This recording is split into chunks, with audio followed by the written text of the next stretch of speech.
Assalamualaikum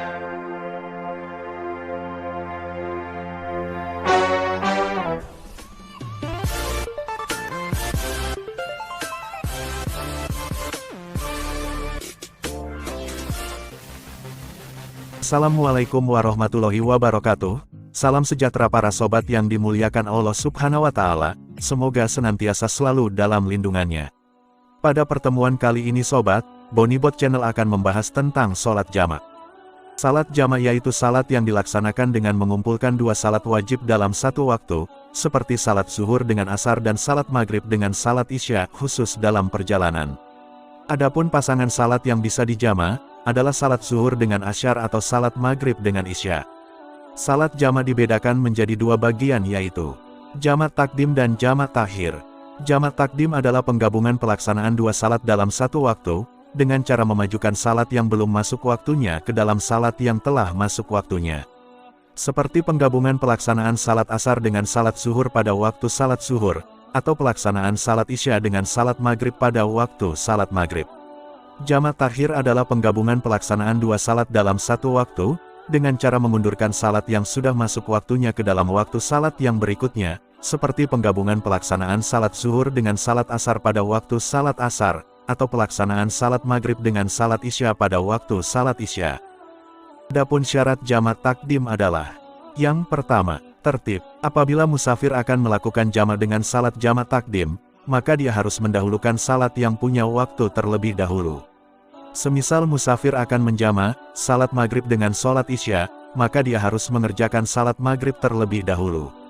Apabila yang dikerjakan terlebih dahulu adalah salat isya, maka salat isyanya tidak sah. Dan apabila dia masih mau melakukan jamak, maka harus mengulangi salat isyanya setelah salat maghrib. Yang kedua, niat jamak pada waktu salat yang pertama. Apabila musafir mau melakukan salat jamak dengan jamak takdim, maka diharuskan niat jamak pada waktu pelaksanaan salat yang pertama. Jadi, selagi musyoli masih dalam salat yang pertama asal sebelum salam, waktu niat jamak masih ada, namun yang lebih baik, niat jamak dilakukan bersamaan dengan takbiratul ihram. Yang ketiga, muwalah bersegera. Antara kedua salat tidak ada selang waktu yang dianggap lama. Apabila dalam jamak terdapat pemisah renggang waktu yang dianggap lama, seperti melakukan salat sunnah, maka musyoli tidak dapat melakukan jamak dan harus mengakhirkan salat yang kedua serta mengerjakannya pada waktu yang semestinya. Dan yang keempat, masih berstatus musafir sampai selesainya salat yang kedua. Orang yang menjamak, salatnya harus berstatus musafir sampai selesainya salat yang kedua.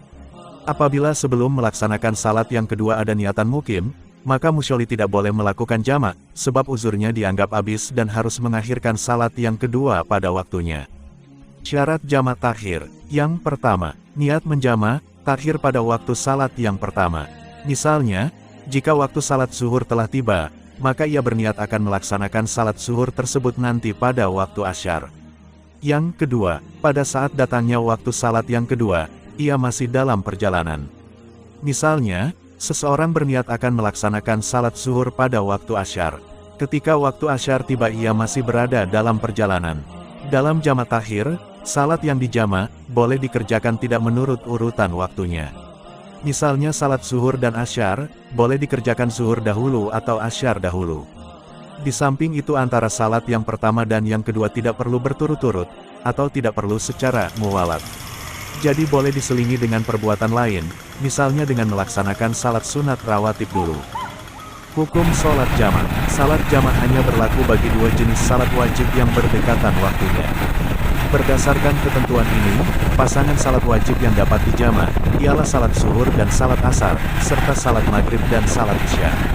Sedangkan salat subuh tidak dapat dijamak dengan salat wajib lainnya. Pelaksanaan salat jamak hukumnya adalah mubah dengan beberapa persyaratan tertentu.